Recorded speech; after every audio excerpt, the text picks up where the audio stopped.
Hello, a very warm welcome to The Big Picture. We are not live today, but we are on the University Radio Nottingham, and I am still Felix Hawes. Joining us today, we have Hannah. Hello, Felix. Hello, Hannah. James. Hi, Felix. Hi. Titus. Hello, Felix. Hello, Titus. We've already had quite the long political discussion before we've even begun. We might actually go over the hour today, so we'll see. For our loyal listeners, we've got quite a lot of topics that we're going to discuss. We might not have the time to cover the M1, but we thought there's so much to say that we've got lots of things to discuss then. So, well, we'll see if we do. We're going to be covering the Privileges Committee that Boris Johnson's turned up at, Northern Ireland and the Windsor Framework that's gone through the House of Commons and been ratified now, the Met Police and the report that's come out there by Baroness Casey, the SNP leadership election and the turmoil over the memberships, First Minister being announced next week. We'll also be discussing, if we have time, the riots in France over the pension age and the 20th anniversary of the Iraq War, so quite a lot. We'll see if we can cover all of that. Okay then, first of all, the Privileges Committee, which is one of our stories this week. So Boris Johnson appeared under a cross-party committee about whether or not he misled Parliament in a reckless manner. Up to you how you define reckless.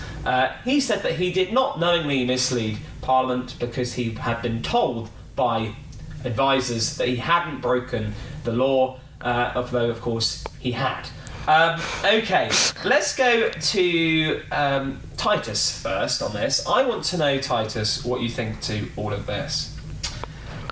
Well, in terms of the judgment of the committee, it will really hinge on how they define the word reckless. The other word that is in the definition for whether he will be reprimanded is intentionally, and that's very difficult to prove. It's unlikely they will come up with a judgment based on his intention to mislead, but whether his decision to give the statement that he gave to Parliament was reckless will probably be something they can make a judgment on, and I actually think they will decide that it was reckless of him, given that he is the leader, was the leader of the country. He made many of these rules, or certainly signed off on them.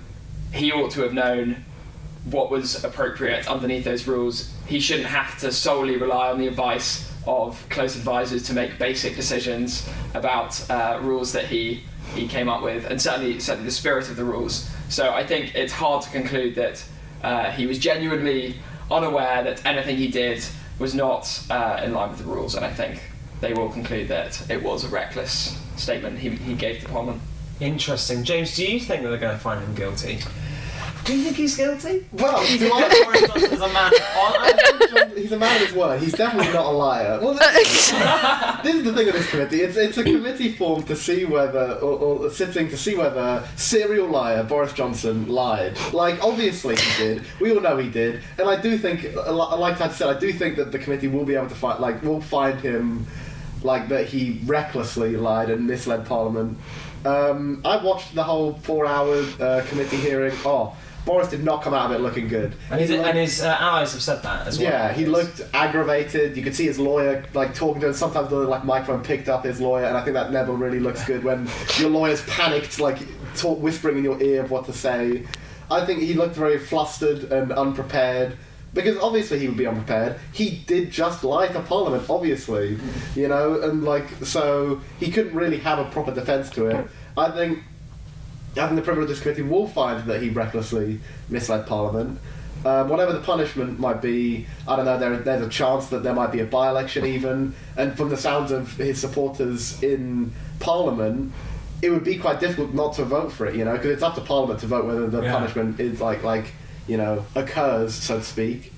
And I don't think that Boris has enough support in Parliament anymore, given the hearing, given how bad he looked, given how the waters have sort of turned against him with Northern Ireland as well, a topic we'll talk about later. Yeah. But the fact that, he voted against the deal, assuming that a lot of other people would also join him, and then no one else really did.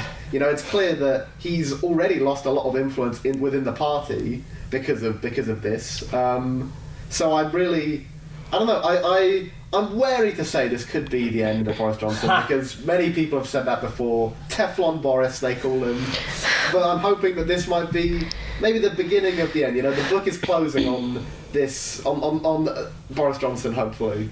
Well, there's a lot you've said there that I want to unpack. But before I do, and I'll ask what Titus and Hannah think of what you said. I want to know, Hannah, what you thought. You also watched the 4 hours. You put yourself through that. Yeah. What's your overall thoughts? Well, my first thought is that that's 4 hours of my life I'll never get back. But secondly, I'm really tired of it at this point because I just feel like it's so obvious to me what has happened. I get, there's procedure and everything, but why does there need to be a procedure? It's very obvious. Even if it wasn't intentional, he still lied. He went to a party. He called the fact that he had a leaving do for a colleague. He called that a vital work event. That is not a vital work event. No one in a improving the morale of your workers is a vital work event. Look, no. In hospitals, on a serious point, in hospitals, their morale was so low. They weren't allowed to have a leaving do for doctors, nurses that were leaving. It's ridiculous. It's absolutely ridiculous. And his defence was just, I thought there might be some big revelation and I'd leave there more enlightened than I was before. But there was nothing new that I learned that I didn't know before. If anything, it just got me more angry at him. It didn't, I just don't think it's necessary. I think it's, our taxpayers' money is going towards his lawyer. It's a waste of time. It's a waste of money. And it's really, what I'm worried about is it's just damaging the Conservative Party more and more the more he tries to, climb back up the ladder. And, there's a few people exactly, very, very, very greasy. Almost as greasy as his hair. It's just, well, I mean, yeah, but... Boris is feeling under the cosh when he has a hair. Yeah.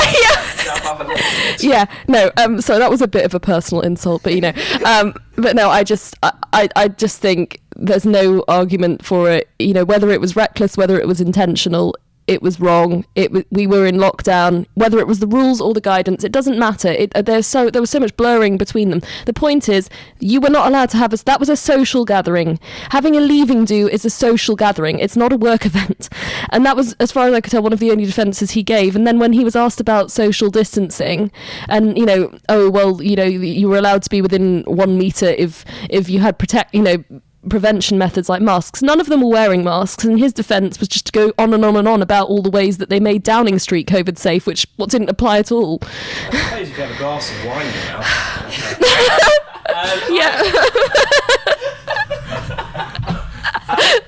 We don't have any Johnson fans in the room today, so as the impartial host... Do we have any Johnson fans that ever come on the big picture? I don't think he's a particularly popular individual. As the impartial host, I might have to take a more pro-Johnson line. I want to say that I have no political views. I say the king. I want to pick up on some of the things that James said earlier. What do you think is going to be the result? What punishment do you think they're going to give? So the Privileges Committee there's a huge range. The biggest one is more than 10 days suspension from Parliament, which can lead to a recall petition where I think it's 5% of the constituency, which in Boris Johnson's case is Uxbridge to south of Ruislip. If enough of them, which probably would happen, sign that recall petition, then there will be a by-election potentially, and that would happen if there's been a suspension of Johnson from Parliament for more than 10 days. That's the maximum. Do you think that's likely to happen? And also, James, you're saying there about the support of Boris Johnson in the House of Commons. Rishi Sunak has allowed a free vote on this, so MPs can vote whatever way they want, or whether they want to punish Johnson or not. How do you think that's going to turn out? Obviously, we can assume that the entire opposition are going to vote in favour of Johnson being guilty or accept the punishment. How do you think the Conservatives are going to react, or does that depend on the punishment? Bearing in mind Johnson remains quite popular amongst Conservative Party members, and many Conservative MPs are still vying for reselection for the next election. Titus, goes to you first. Yeah, it's a trickier one to work out what level of punishment the committee will give if they do choose to punish him. I think that if the punishment is seen as too harsh, Tory MPs will be reluctant to vote against it. If it's a smaller slap on the wrist, then they might believe in a sense of justice, or even believe that for certain demographics, it might benefit them to be seen to reprimand him a bit. But they definitely won't want to see him lose his seat. That would be a pretty dire situation for many Tory MPs, especially those with in the Red Wall, or those who won their seats for the first time in 2019. Whilst Boris Johnson is a lot less popular than he is now, he does retain an appeal, and there will be certain people that supported the party, and that was in part due to Boris Johnson and the style of politics that he represented. Not so much in terms of his manner, but in terms of his support for getting Brexit done, and also his willingness to spend a bit more money than some other Conservatives in their wider economic strategy. So I think most Tory MPs will not want to see him out of the House. Almost all, probably. I think, though, if there is a limited suspension or a smaller punishment, then we might see enough Tories voting for that. Okay, thank you, Titus. James, you say that you think the influence of Johnson has sort of diminished. Let's bear in mind, in the second leadership election last year, Johnson did get over 100 MPs. It's confirmed by Sir Graham Brady of the 1922 Backbench Committee. He had over 100 MPs that were willing to see him run for leader again. That's about a third of the Conservative Party.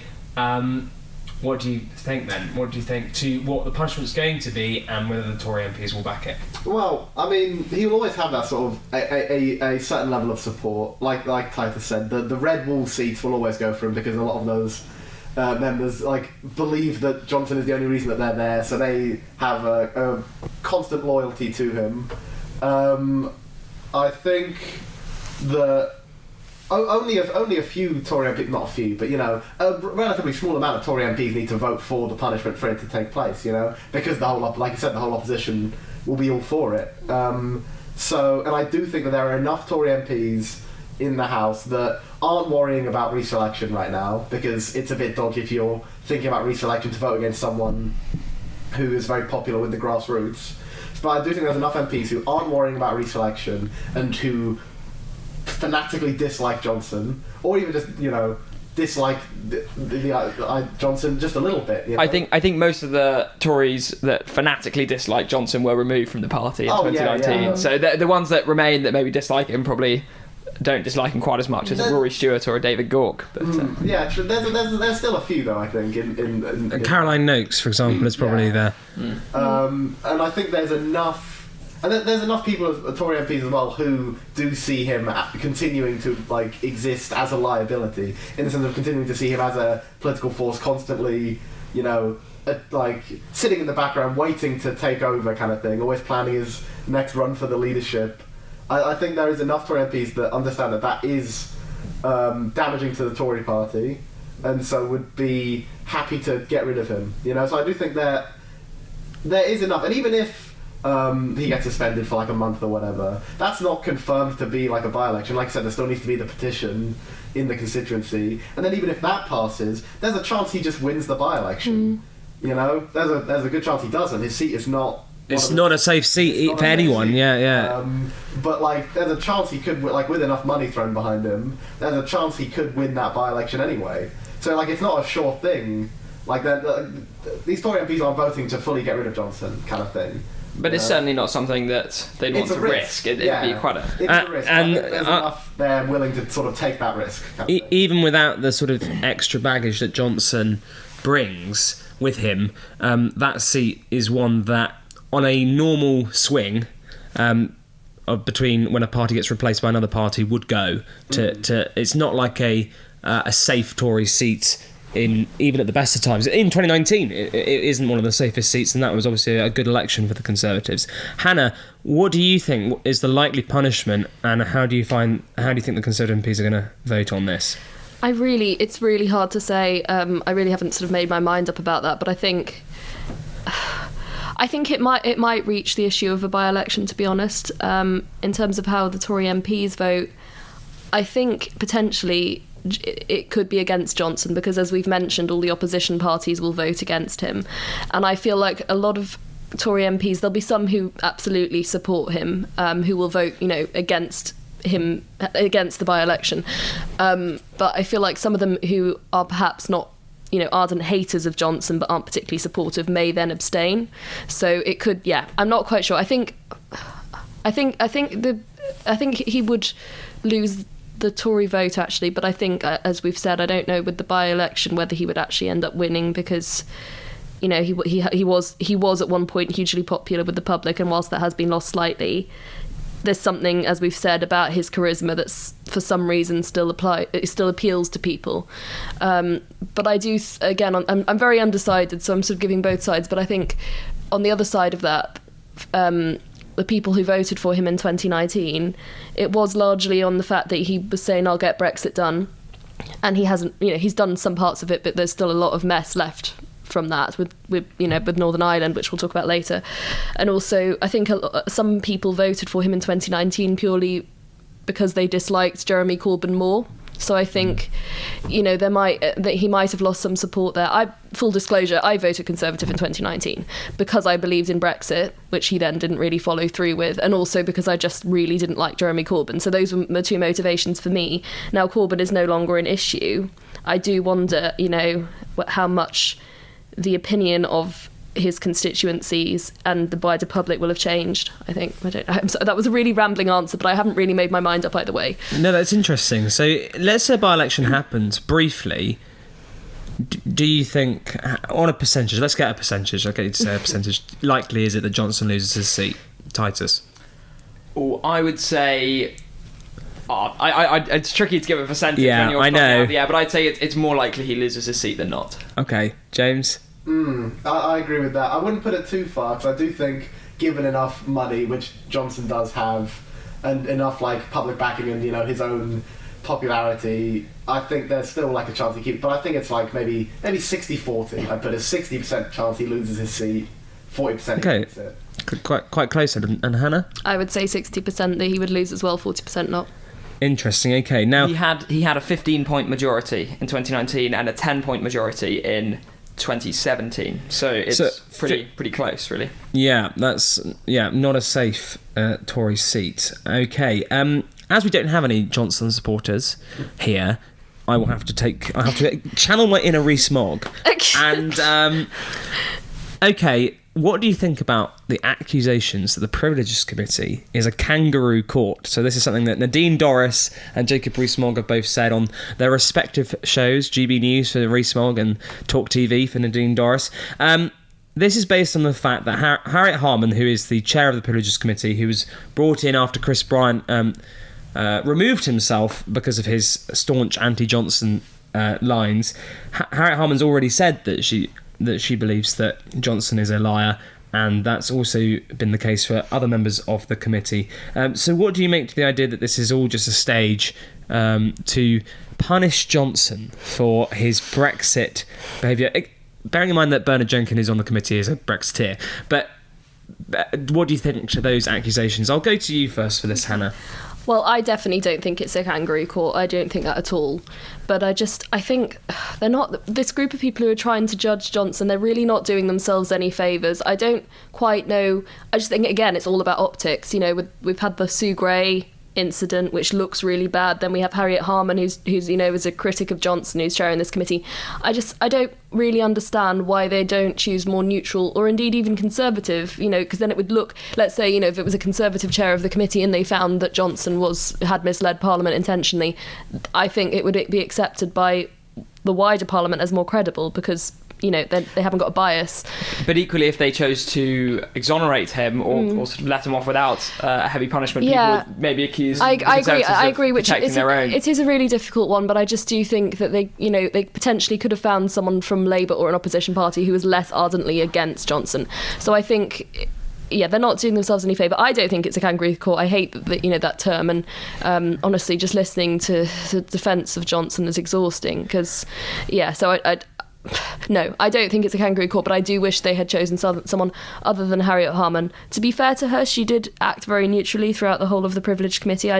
She wasn't particularly vindicating Johnson, but it just, again, looks really bad. And I think I want the credibility behind Johnson's downfall to be as watertight as possible.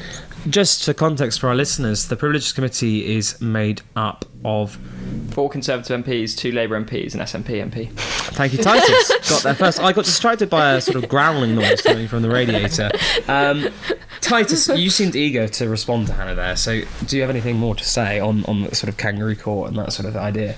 I think what I'd say is that the committee obviously has a Conservative majority, and whilst Harriet Harman chairs it and therefore obviously leads and is the face of it, ultimately the people who are going to decide whether Johnson gets or what kind of punishment Johnson gets will be Conservative MPs. So there is still the power still lies with his own party fundamentally. So I think the accusations of Rees-Mogg and Dorries are so partisan because they're not interested. It's not really about the court. It's about the fact they want to protect Johnson. And I think this goes back to divisiveness in politics. When you have a figure as polarising as Johnson, i.e. some people really hate him, but also some people really love him, it's very hard to take things out of that politicised context because everything becomes political. And so it's hard to then make a sort of objective judgment about his actions because people will go, oh, it's all about this politics because you hate him, and then they'll say you're just defending him because you like him,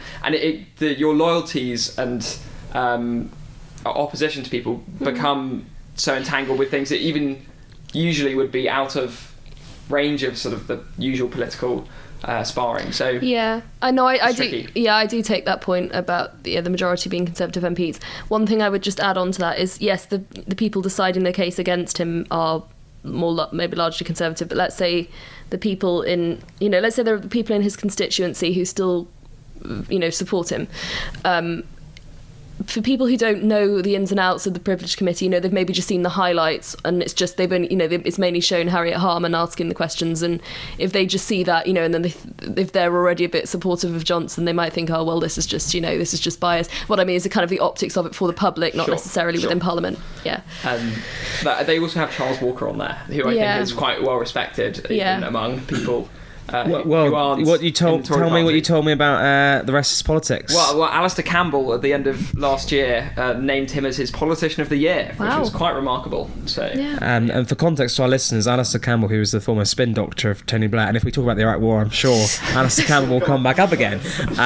Is quite a partisan figure, very anti-conservative. So him choosing a conservative was quite something. James, kangaroo court. Well, I think it's absurd. I think. Do you? Yeah, I don't believe it or not. Shocker. I think Titus brought up some good points that I think underline the main thrust of current of Boris Johnson's whole appeal is this sort of populist appeal. He's such a divisive figure and so well loved and has that loyalty of quite a large amount of people because he is just. Which is unusual in the modern Conservative Party to have such a cult following. I mean, obviously Thatcher had it, but we've not really seen it since. I think it's been abnormal in the UK, but I think the rise of this sort of this right-wing populism has been, even though we could definitely argue about how right-wing Johnson is. Jeremy Corbyn. Right-wing populism.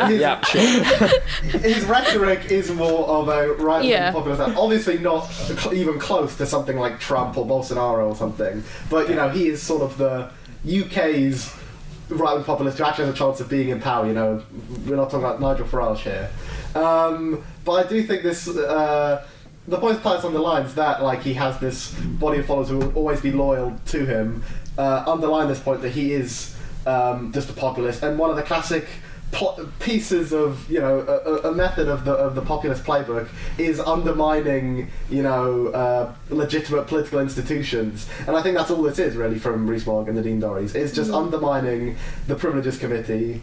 It's undermining Parliament in a way because this is a parliamentary committee. So I think this is just an attempt in an almost Trumpian way to undermine legitimate politics. It's like when when Trump accused the vote of being biased and of being infiltrated. This has echo, not quite to that extent, but it has echoes of that. Exactly. Yeah. So I think it's quite a similar thing. Again, I'm not saying that Johnson is Trump, but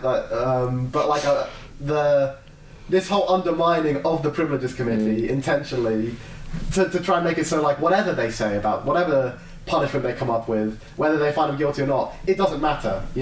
Rees-Mogg and Dorries and a base of supporters will think whatever this Privileges Committee comes out with will be, completely rubbish, completely made up, purely just to get their man down kind of thing, It's particularly disappointing and potentially even surprising from Rees-Mogg to be trying to undermine a parliamentary committee like this. Someone who in another time might have had great reverence for the institution of Parliament and the sanctity of our democracy and the tradition of it all, and addressing the members that were in the House as honourable, because you have to assume they're honourable in order to have a good debate with them. Seems to have departed from that quite traditional Victorian way of hypocritical, viewing really. things. Well, as I don't know who said this, but someone did say that whatever Johnson touches will pollute them, corrupt them.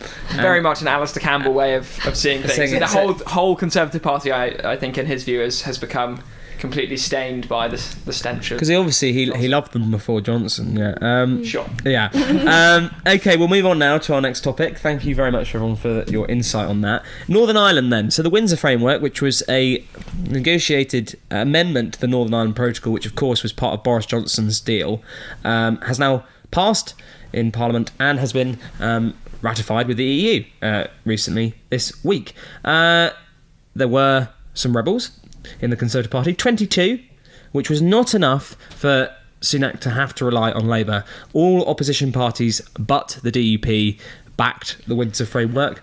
The DUP did not support it, despite the fact that their voters back it, according to opinion polls. Some of those rebels in the Conservative Party included Johnson, of course, we've just mentioned, and Liz Truss, if you remember her, and but Theresa May did back it. That's all of our prime ministers. The other former Tory leader that wasn't prime minister, but Ian Duncan Smith, also opposed it. So there was 3 former Tory leaders part of that 22 group. I found interesting with Johnson that his opposition to this was that it didn't go against his original deal enough, which I found that to be odd. As an impartial host.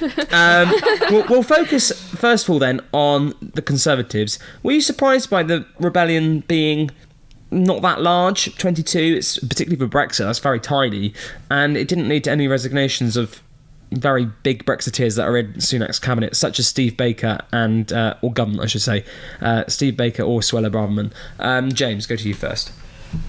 Well, I think it was very good that the rebellion was very small. Though I love seeing the Tory party, fall apart in front of our very eyes, because I'm no fan of the Tories. I think it's good that both Johnson and Truss's attempt to, try and irreparably damage Sunak to the point where, they might be able to swoop in and get leadership once again, because again, even Liz Truss still has supporters in the Tory party, still has MPs backing her, want her to have a second go. So I think that it's a very positive thing that their attempt irreparably damaging him failed. But it should be noted that if it wasn't for all of the opposition also backing the deal, apart from the DUP, then the deal wouldn't have passed, because even though only 22 Tory MPs opposed it, I believe another 40 or 50 abstained. This is incorrect. I've had a long debate with Benjamin Duffy about this. He claimed that without Labour votes they wouldn't have got it through, which is wrong. Even if the entire opposition that had voted against the deal, it still would have gone through. Obviously, if you start to factor in abstentions, it then becomes a bit different. But not all abstentions are no votes. There are lots of people who are in their constituency, who have gone travelling, who have gone off, and I think the whips were very, obviously because they were comfortable with their position and they felt like they were going to get it passed. They were very happy to hand out lots of sort of sick notes or slips, I think they call them. Yes, sort of allowing members to miss the vote. So it's incorrect that the opposition were instrumental to this passing. If everyone had opposed it in the opposition and been diametrically opposed, and somehow all of those absentations were a no vote, then Sunak might have been in a tricky situation. But that wouldn't have been a conceivable situation anyway, because if that had been the case, the whips would have done a lot more to ensure that the people were voting for them. And Theresa May managed to use her whips to corral them into coming very close to passing her deal in the third time round in 2019. Still failed. She still failed, but the whips do have. What I'm saying is the whips are able to cajole and corral MPs into voting with the government. Rees-Mogg and Johnson voted for Theresa May's deal on the third attempt, interestingly. Hannah, what do you think? Are you surprised by the 22, that number? No, I wasn't surprised, because I'd heard, there were lots of backbenchers who, like Rees-Mogg, Johnson Trust, who clearly weren't happy with Rishi Sunak's deal. I would say, I think I still very much agree that the deal was the best possible outcome. And even there were quite hardline Brexiteers like Andrea Leadsom. I saw her being interviewed and she said, well, it's not perfect, but I'm still going to back it because it's the best thing we've got. But I think it has been portrayed by Sunak as a silver bullet, and I do think there were more issues with it than it was originally portrayed. For example, the EU regulations, he made it sort of seem like the majority of them would be just scrapped for Northern Ireland, but there is actually a lot less than was put forward initially. And that with the Stormont break, it can only be used in exceptional circumstances. So what I would say is I can understand people, hardline Brexiteers, having issues with the deal, but I would love to ask them, what would be your viable alternative? Because I think there's really have to keep the balance between, yes, really moving as much EU red tape as possible, but also maintaining a good relationship between Northern Ireland and the Republic of Ireland, which is so important. So I think I wasn't surprised that there was backlash from Tory MPs. I expected that. I actually expected there to be more than there was, actually. So on that front, it's pretty good. And I think it's the best deal he could have reached. I was disappointed that the DUP haven't accepted it, because I think it's so important that Stormont sits again and that stability is returned to Northern Ireland. But hopefully there'll be some resolution to that soon. Well, I suppose that will be our next thing, is about the DUP not backing it. So they did have a consultation period, which included two of their former leaders, Eileen Foster and Peter Robinson, helping the DUP decide what they were going to do. But all of the DUP opposed the Windsor Framework and voted against it. Apologies, my microphone just went on my knee there. So they opposed it. Are we surprised by this? And bearing in mind the DUP voters do back it. So what do you think this is going to mean for the future of Stormont? It is the Good Friday Agreement anniversary coming up. Mr. Biden himself, if he remembers, is going to be coming to... Is going to be coming trip on the steps. That's a bit harsh, Felix. Sorry. Is going to be coming to Northern Ireland. Are we going to see Stormont sit again? And what do you think this will mean for the future of the DUP if actually most unionists in Northern Ireland are happy with the framework that's been introduced, that the DUP is probably likely to continue to oppose, even though now it is law? Well, I think the DUP's main concern, or certainly one of their main concerns with the deal, is that the Stormont break is not a mechanism that is directly enacted from Stormont. The DUP aren't able to go to the EU and say, we reject this, that's it. They have to they get their 30 members, they raise the issue, and then it goes through the British government, who will then work out a resolution with the European Union. So they feel that they may have a serious concern, but the UK government, for whatever reason, may not want to then take that into a negotiation with the EU, or to really fight for their corner, given they have the whole of the UK to think about when it comes to these regulations. So I think they don't accept that the Stormont break is an actual veto. They think it's imperfect, and that they'd like to see that changed. But I in terms of the smoothing of checks on goods from the mainland Britain into Northern Ireland, I think they are pleased about that. But the sovereignty of the European Court is also something that they have concerns about. So it seems like the DUP will probably have a hard time coming to a position where they accept it or return to Stormont. But equally, it's unsustainable. They don't have the clout to get this deal radically changed. they might be able to get some assurances about the Stormont break, but the role of the European Court is unlikely to be significantly changed. So they really have a choice to make. Do we put our hands up and say, we don't like this deal, but we'll come back to power sharing? Or do they indefinitely stay out of Stormont, which will potentially undermine their support in Northern Ireland? So they have a tricky choice to make, really. James. Well, I think this is kind of the problem. Whatever deal you get, the DUP are going to move the goalposts further back so that they don't It's a have very an Ben excuse- Duffy position, I think. So that they have an excuse not to sit at Stormont. I think. Are you calling them lazy? I think that they will not accept the fact that they would have to come back as deputy First Minister, even though both the roles of First Minister and Deputy First Minister have like equal power in Northern Ireland. And it was the DUP that insisted on that title not being joint First Minister because they wanted to have the perception as First Minister that they were more they had more support than the Deputy First Minister, but now obviously the tables have turned. Exactly, now the tables have turned and they don't like what they've got. So I think that I should have said the unionist community because it was all parties. But anyway, sorry, carry on, James. I do think the DUP is in a very difficult situation where they're not going to want to sit at Stormont because they'll have to look like they're subservient to Sinn Féin. They don't want to deal with a Republican First Minister, so they'll just continue to use the Brexit deal or the Northern Ireland situation as an excuse to continue to not sit there. So I don't think that there's any real deal that Sunak could make that would solve this issue. I think it is just a real difficult situation because I don't really know how it ends up, because it doesn't seem like the DUP are going to compromise on this situation because they haven't yet. After so many years, so many new deals, this looks like probably the best deal that anyone's going to get. Credit where credit's due to Sunak. This is probably the best deal we're going to get here.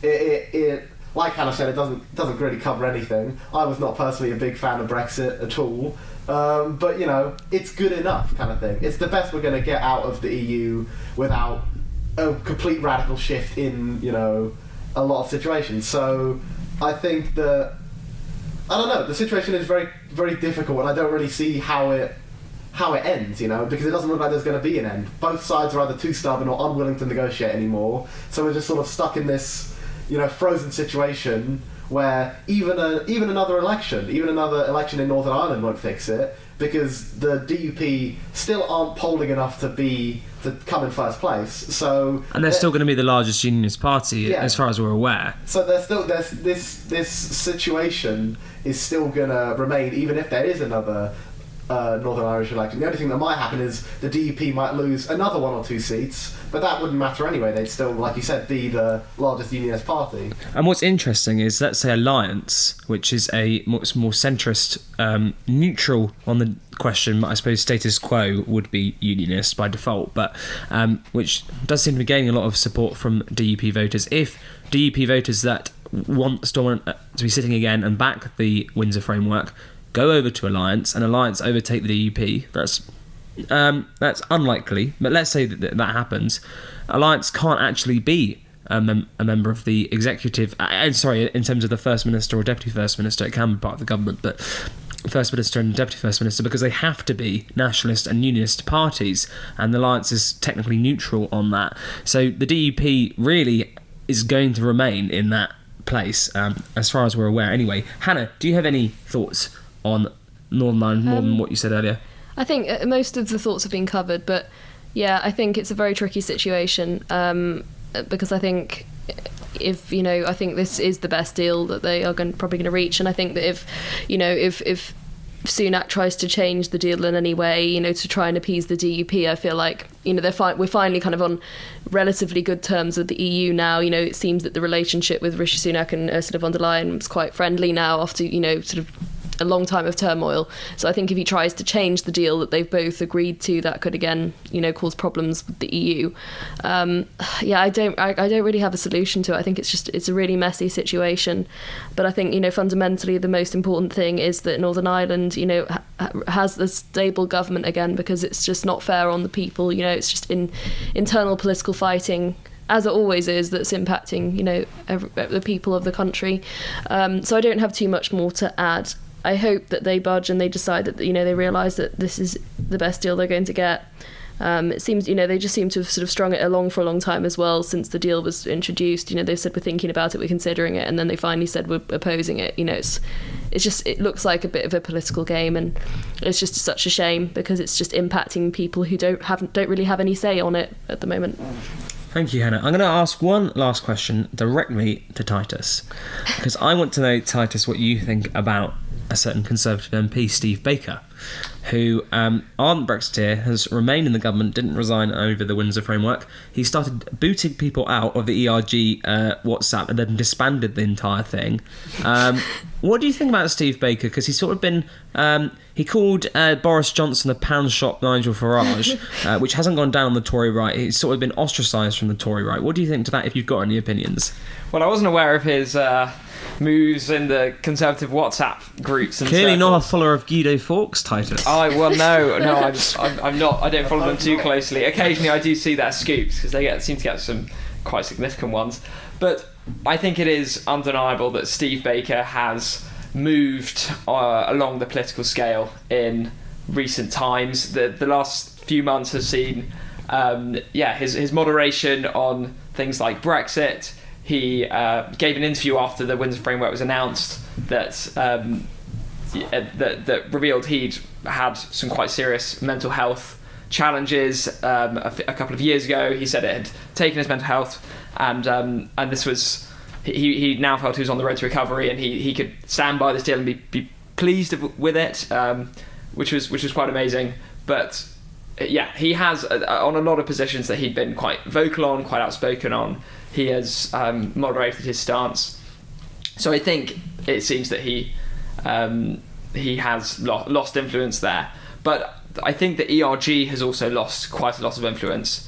Whether that has any relation to Steve Baker's departure from that way of sort of operating in Parliament, I'm not sure if that's really the case. But it seems that Rishi Sunak has neutralised it to a certain extent by having Suella Braverman in his government and having supporters of her almost on side and having a say in things.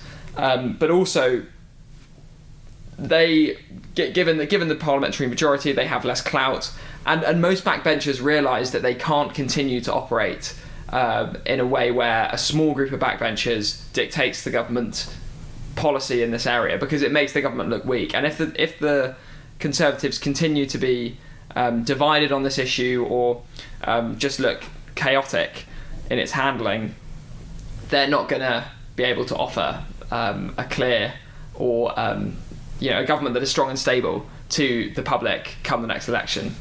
People will not trust them because of their infighting that they've had in the past. So I think the strength of the ERG is certainly diminished, but it does look like Baker has changed quite significantly as a politician in terms of what he stands for. Thank you for that, Titus.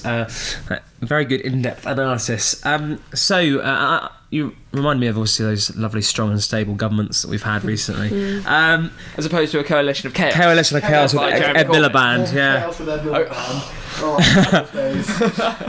right, our third topic then on this extended edition of The Big Picture, with no music, I do apologise, maybe we'll sing ABBA later on, is about the Met Police. There's been a report issued by Baroness Casey, who's come to the conclusion that the Met Police, that's the police force for London, has a boys' club culture, and there hasn't been much improvement at all after a previous review after the murder of Stephen Lawrence, a black teenager. This review came about after the murder of Sarah Everard by a sitting police officer. There have been sexual assaults, initiation rituals, including stuff of being urinated on. A fifth of Met police officers have experienced homophobia. There have been cases of a Sikh officer having his beard shaved. That goes against Sikh religion, Sikhism. A Muslim officer had bacon found in his boots. Again, that is goes against Islamic faith.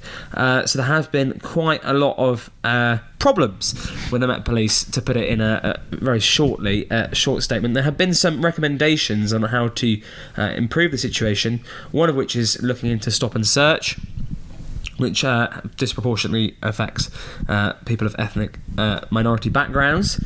And also there's been suggestions, I don't know whether or not this was actually in the report, but it's at least been said that maybe the whole entire Met Police would need to be disbanded and replaced in a similar way to what happened in Northern Ireland with the Royal Ulster Constabulary, that's it, being replaced with the Police Service of Northern Ireland. Okay, Hannah, first to you.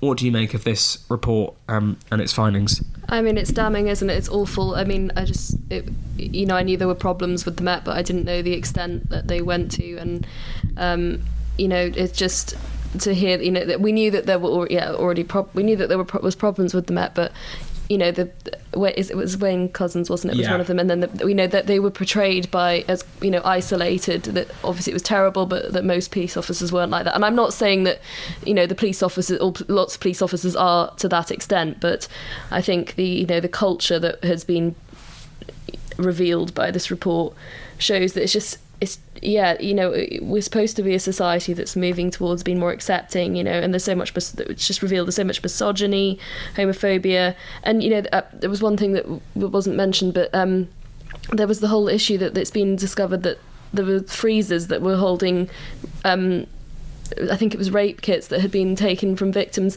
and because of the freezers just broke and all that evidence was lost, and it was just there were people's packed lunches were being stored in the same freezer. It's just disgusting, and I think that issues like that will mean that women or men, but women, we already know, are so reluctant to come forward with cases of rape because they don't think they'll be taken seriously, they don't think it will ever get to court, and this just will undermine that even more, I believe. It's hard again to know what the solution is to all of this, but I'm not convinced that stripping down the police force completely is the answer, because I think that would cause a lot of even more disruption. It would be very difficult to do. It would take a lot of time and a lot of money. I think stop and search definitely is one area that needs to be looked into. One suggestion actually by Labour, which I very much agreed with, was having specific rape units introduced in the police force. So that would combat the misogyny. It's just there's so much that needs doing, but I don't know that just stripping it down is the answer, because I think that could just cause even more turmoil. But yeah, it's terrible. It's a terrible report. Before I ask James and Titus what their overall thoughts are, I just want to ask you another question, Hannah, on a side note. You noticed there about the freezers and they didn't work, and do you think that, and there's other examples similar to that, do you think the austerity that was inflicted on the police force also has a responsibility for some of that, that the police has not been funded properly?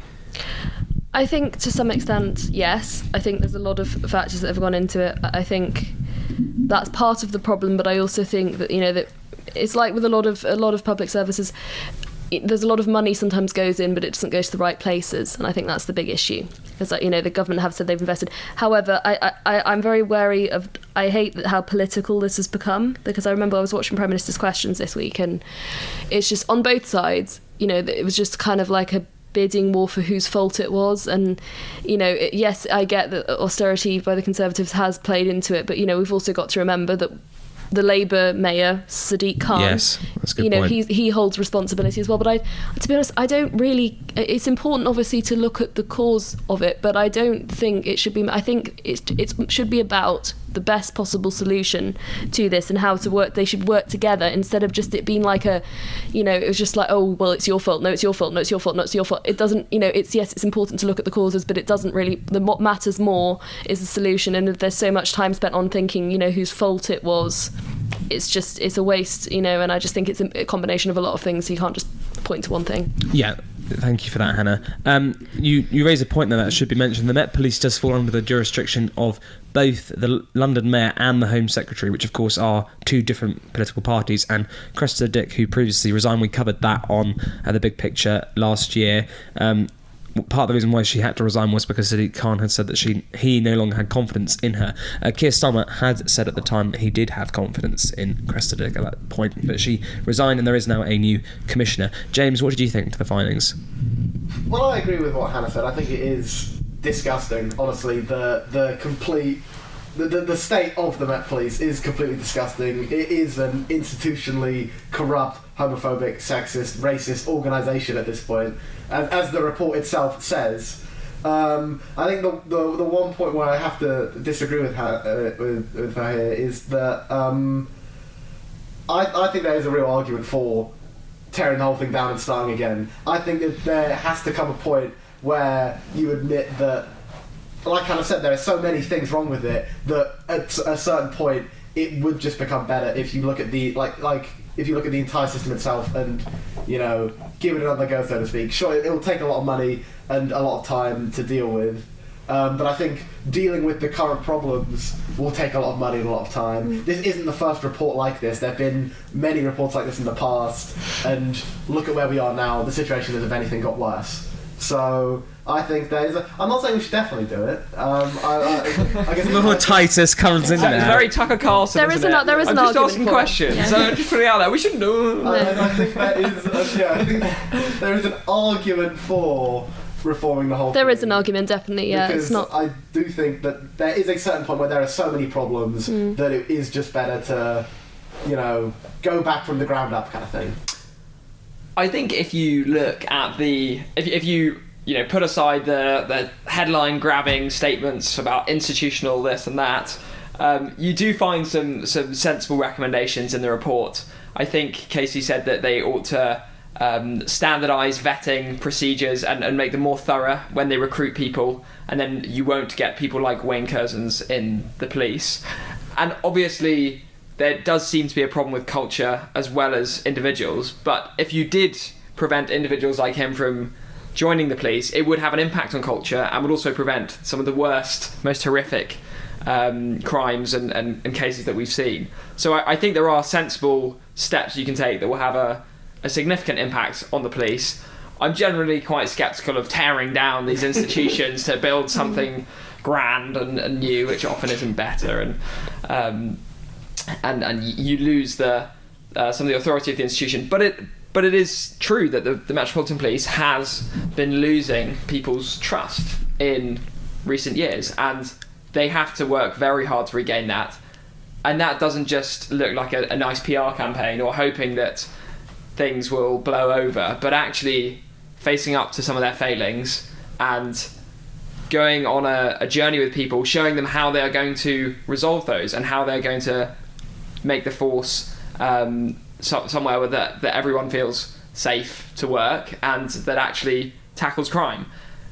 I do think when you look at some of the problems in terms of evidence, how they stored evidence and the low prosecution rates for many crimes, that is as much an issue with the criminal justice system and the way that has been, the funding for that has been cut so dramatically in the last decade. So it's By the not, Conservatives. by the Conservatives, that is true.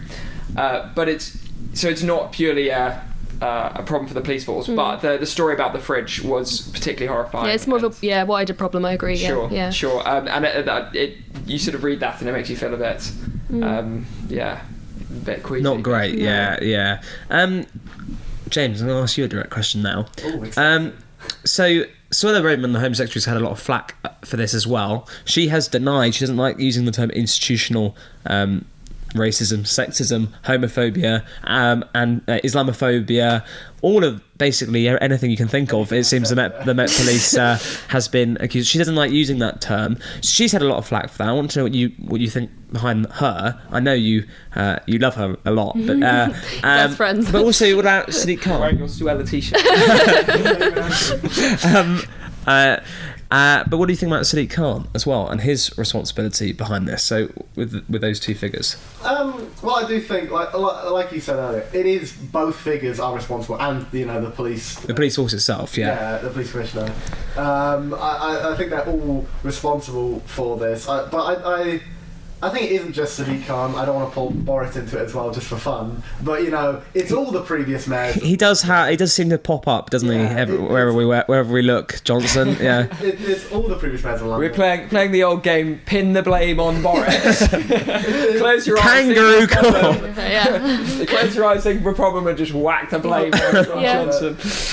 No, but I do think it's all a problem of all the mayors of London, of all the previous heads of the Met, all the previous Home Secretaries, because this isn't just a recent problem. Like I said earlier, there's been so many reports in the past of a similar vein, which I guess is sort of my problem as well with what Titus said, that the report does have sensible recommendations. I agree, it does have sensible recommendations, but previous reports also had sensible recommendations, and yet here we are with another report of things not changing. Why would things be different this time, I guess, is my point. But on the figures of Braverman, I don't think it's a crazy thing. I don't think anyone here is going to be surprised for me to say I'm not a big fan of her. Obviously, she doesn't like using the words like institutional racism, sexism, because these Unless it relates to the Labour Party, maybe. Yeah, I and would just say I Semitism. don't know why she doesn't use strong language in those. I don't hate her as much as you do, James, but I don't know why she refuses to use strong language for these kind of things, but is happy to use it for other stuff. yeah, I'm just putting that out there. Exactly. I think. Yeah. So obviously she's not going to use these kind of words about the Met. I think part of it is also just that these words, these terms are seen as more left-wing terms, talking about institutional racism. So I can see why she doesn't want to do it. I do think Sadiq Khan as well. Again, he's been a mayor of London for however many years now, and the Met is still in the situation that it is. It's clear that he has blame too. I'm not just a Labour fanatic here who agrees with everything they do, God no. So I do think both of them have blame, but like I said, all the previous Home Secretaries and all the previous mayors of London have blame, because this is a problem that has been going on for years now, and we need some actual real change, which, again, the optimist in me is saying that will happen, that maybe the sensible ideas of this report will be implemented. I do think there is a problem of, as Hannah would like to put it, the optics, I guess, of can the Met actually restore their reputation? I genuinely do not know if that's possible under the name of the Met anymore. I think the name is, permanently scarred in a way. No, I agree. I think. I think that if in 10 years' time the Metropolitan Police did manage to sort themselves out and people became aware of that, they would be able to salvage reputation. It seems in the midst of a crisis, often things are, things are being permanent. Yeah. But I think in the long run, Yeah, and the problem is as well, I think, even if change was to happen, which I hope it does, even if change was to happen, not people who don't study the changes closely may not feel the impact of that. So people who aren't as political, or they don't look into it as much, will just see the name the Met and still, I think, have negative associations with it. But obviously it goes way beyond changing the name. Well, there we are. I mean, yeah, it is interesting. The police before have had issues in the 1970s about lots of corrupt police officers being involved with organised crime. Bring back AC-12. Yeah, line of duty reference there, Titus, very good. And that situation has improved, so it's not entirely impossible for them. But as James said, there hasn't seemed to have been much change at all since the last major report, which happened, I think, in the late 1990s. So we're talking about 20, 30 years here. We're going to move on to the SNP, which I think Titus is very eager to talk about. James and I already talked about this for about an hour earlier on in the week, so we're prepped. So the SNP, the governing party of Scotland, the third largest party in Westminster, is going to get a new leader this coming week. But who's that leader going to be? Well, there are three candidates. Let's be honest, one of them's not going to get it. But we've got Hamza Youssef, we've got Kate Forbes and Ash Reagan. Also known as Alex Salmond with a mask on. Well, yes. Each have their difficulties if they were to be leader of the SNP. So Kate Forbes is polling higher amongst the entire electorate. Hamza Youssef is polling slightly higher amongst SNP members, but they do have a single transferable vote system in their leadership election, which means if Ash Reagan, who's very likely to be eliminated in the first round.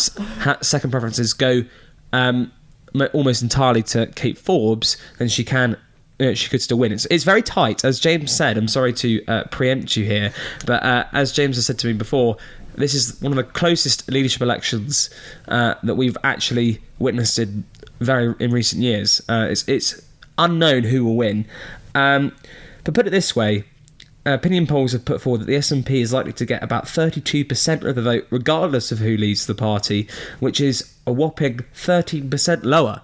13% lower than what they got in 2019. So a huge deficit. I want to also say that Kate Forbes will not have the backing of the Scottish Green Party, which means it's possible that she won't actually have the numbers to be First Minister. So that's another discussion point. But let's first of all think, who do you think is going to win, and what will that person winning mean for the SNP and for Scotland and for the independence cause? And I'm going to go to James first. Well, I'd like it to be on the record here. The day that Sturgeon resigned, I said to you, Felix, I said independence is a dead issue now for at least the next decade. I believe I said the next 10, 20 years. You did indeed. And I think how this leadership election has played out has cemented how much of a genius I really am. I think it really shows that the complete divides in the SNP. It shows how the SNP was really only being held together by Sturgeon and formerly Salmon's charisma and ability to, the political ability to hold the party together. And as soon as Sturgeon is gone, the whole party sort of collapses in on itself. Either way, I've written in my notes, either way, the party is in the dump. If Kate Forbes wins, she alienates the Greens in coalition, like you said, potentially losing her governing majority, and she alienates the Liberal city support base that the SNP has gained over the past decades under Sturgeon and Salmond. If Youssef wins, he's just the sort of Sturgeon continuity candidate. He's Sturgeon without any of the charisma, without any of the strong political backing or popularity, so he alienates the members who think that there needs to be change. And Ash Regan's not going to win, so there's not much point in talking about her. So I think whatever happens, the SNP are. I'm not going to sit here and say that they're completely ruined, that they're done or whatever. But I do think that there is a quite high possibility that at the next Scottish elections, Labour might be actually coming out as the largest party. I don't think whoever wins is going to be able to unify the party and get the party back to the popular support base that Sturgeon had or that Salmond had. I think, like I said, independence is probably not going to be a big thing. I think the SNP should be more focused now on keeping itself alive than focusing on independence, because that's not happening. Titus. Well, we might well be looking back in 2024 and saying the moment that really gave Keir Starmer the keys to number 10 was when Rishi Sunak issued a Section 35 order blocking the GRR, Scotland's Gender Recognition Reform Bill, because it seems that has had a significant impact on Scotland's on the SNP and the fortunes of Sturgeon and the independence movement. So after all these years of trying to appease the SNP, what you really needed to say was no, and they've crumpled like a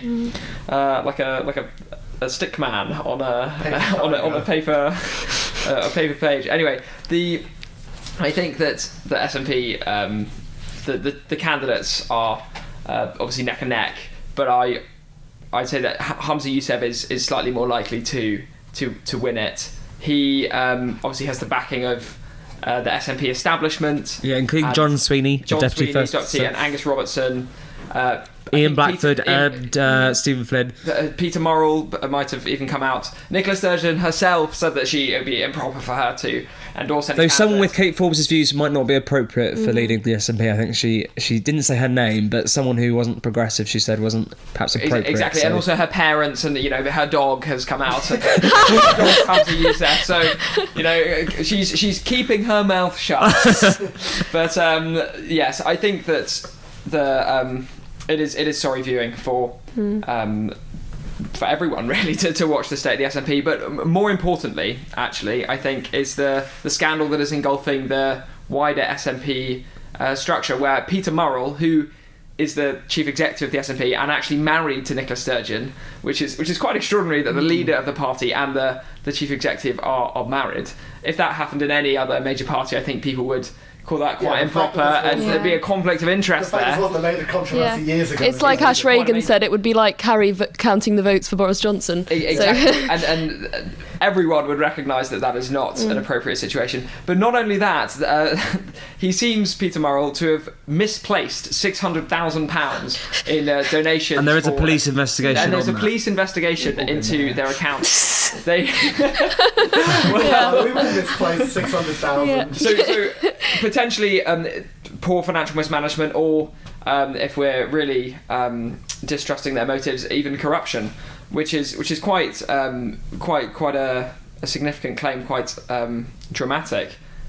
The other point, which caused him to resign, because he obviously resigned recently, was that he lied to his press officer, who furiously denied a report by the Scottish Daily Mail that the SNP membership numbers had dropped by 30%. He said the press officer went out and called it BS, and then said that it was wrong by approximately 30,000, i.e. the whole claim.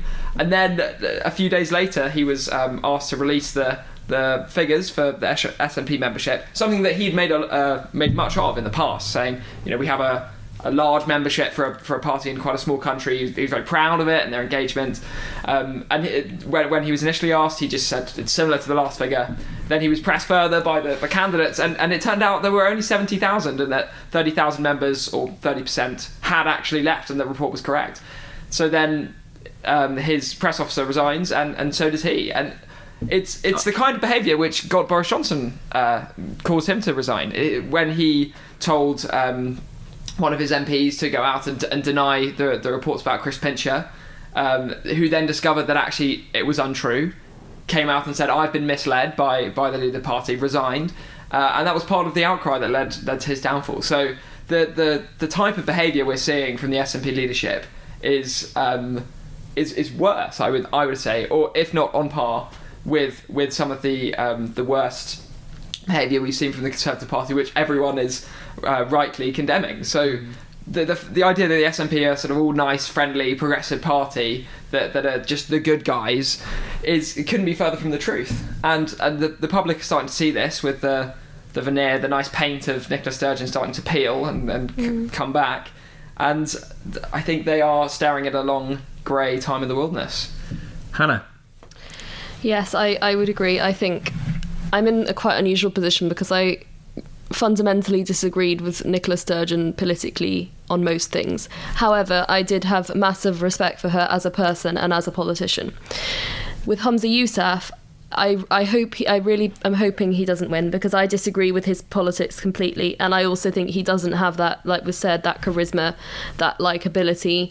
He seems he's sort of very aggressive sometimes in the way in his deliverance, in his language. I just find him quite infuriating to watch, and maybe that's a bit unfair, and that's my own personal opinion, but I hope he doesn't win. So I think it's a very difficult one. My favourite candidate is Ash Reagan, but she's not going to win. So between those two, I'd rather have Kate Forbes, but I do worry that if Kate Forbes gets in, even though she may have support from the members of the SNP, if she doesn't have the parliamentary support, that will prove to be extremely difficult. She'll be the Liz Truss. Exactly, that's what I was going to say. Yeah. That's what I was going to say, because we saw that, the grassroots of the Conservative Party, the Conservative members all voted for Liz Truss, and then a lot of MPs didn't want her in. And I'm not saying that was.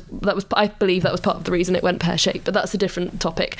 So in that way, I think maybe Humza Yousaf, it would be easier for him, certainly, to be in the job. But out of those two, I would prefer Kate Forbes. But I do agree. I've been watching the debates, and I do think that I don't believe that if Nicola Sturgeon wasn't able to achieve independence in the 8 years she was in office, I don't see how any of these three would, because Kate Forbes and Humza Yousaf are offering, I can't remember if they've said they'll use it as a de facto referendum the next general election, but they are more or less going along those same lines. Ash Reagan's actually the only one that's offering a slightly different approach, which She's even suggested perhaps that, she said that USA didn't need a referendum to become independent from Britain, so why does Scotland? So I know. maybe she's declaring war. I don't know. I don't know, but I don't think, I don't believe that any of them will be popular enough or be convincing enough to achieve independence. So I do think, I think with Nicola Sturgeon went an awful lot of support for independence, and I think Labour, it does look likely that Labour will gain more support from this, and I believe that they may become the majority party in the next election.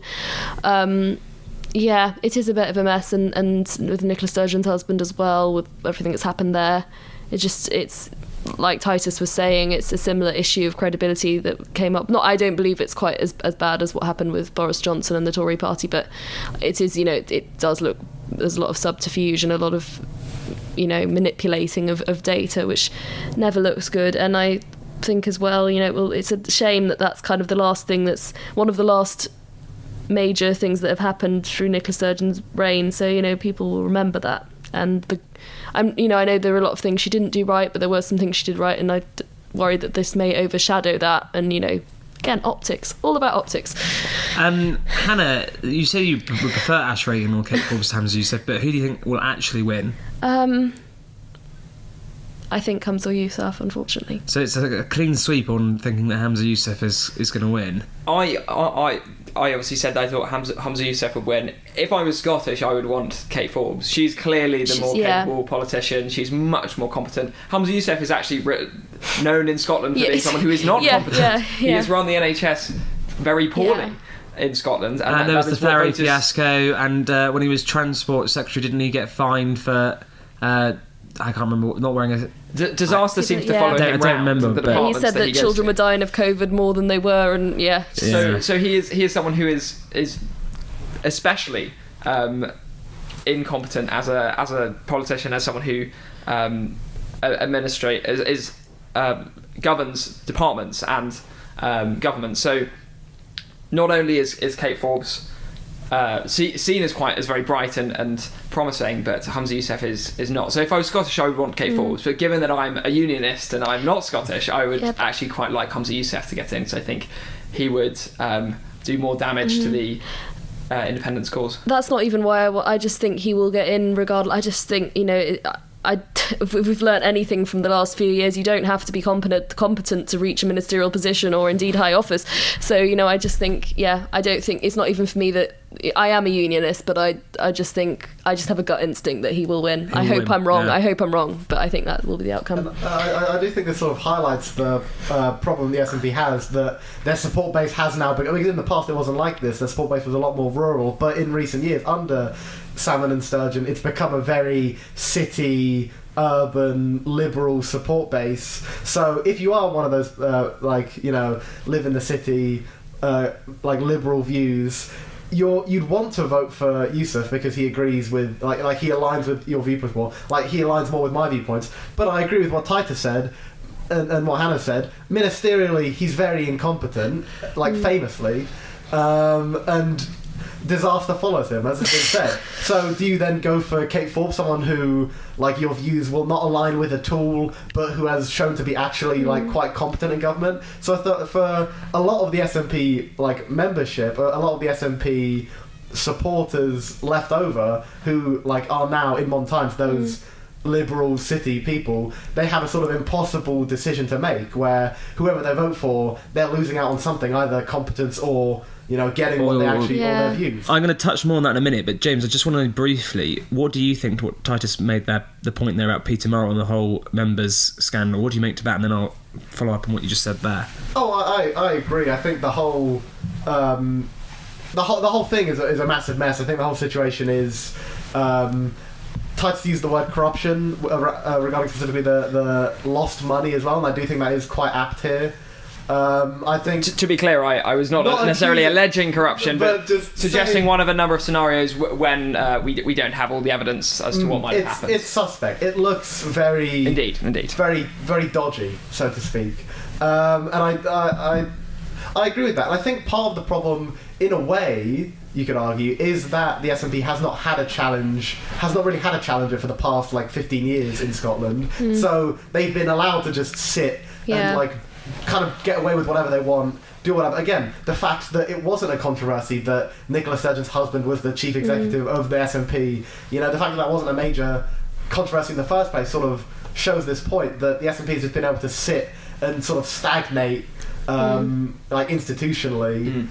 That like it's sort of led to this point where there's all these like internal problems, like not just politically but also just like how the SNP even functions, you know. And it's been run as a family affair for the last 8 years, and even before that, when Alex Salmond was in charge, a very small group of people held a lot of the power in the SNP, and that meant it was very opaque. I think Nicola Sturgeon was quite keen on controlling a lot of even the remits of her cabinet ministers. She would like to have a say in how that was executed. So as an institution, it has been run in that way, and one of the effects of that is she sucked up all of the airtime and hasn't allowed a potential successor or someone who is sort of competent, other figures to really develop and climb up the pole. Yeah, and I think as well, one comment that I've heard made actually by Humza Yousaf in one of the interviews was that Nicola Sturgeon surrounded herself by quite a small circle of her supporters, and he's pledging that he'll make it, in his words, I think it was, a bigger tent. But yeah, you know, I think that's been the issue maybe as well, is that because there was such a small group of supporters, it's not been as much of a broad church, and so there's not as many options for a new leader, I think. And this is a point I'm going to make. I want to ask you now: is what is the future of the SNP? This is with Nicola Sturgeon resigning, this coalition that James is talking about, that's been held together, has come out that the SNP are not entirely this progressive liberal view that we've had for a while. Alex Salmond, when he became a dominating force in the SNP in the 1970s, is a long time ago, moved the SNP to being a left-wing party. Before that, it wasn't. I mean, of course, it did sort of endorse the Nazis in the Second World War. So, but we've seen now why they are sometimes nicknamed the Tartan Tories. Kate Forbes, not just on social issues, which comes from her faith, but also on economic views, is different. She was compared to Liz Truss in one of the debates I saw. So what's going to happen here? Are we going to see? I think it's the case in Catalonia. I could be wrong, but I think it's Catalonia, where they actually have a independence party on the left and the right.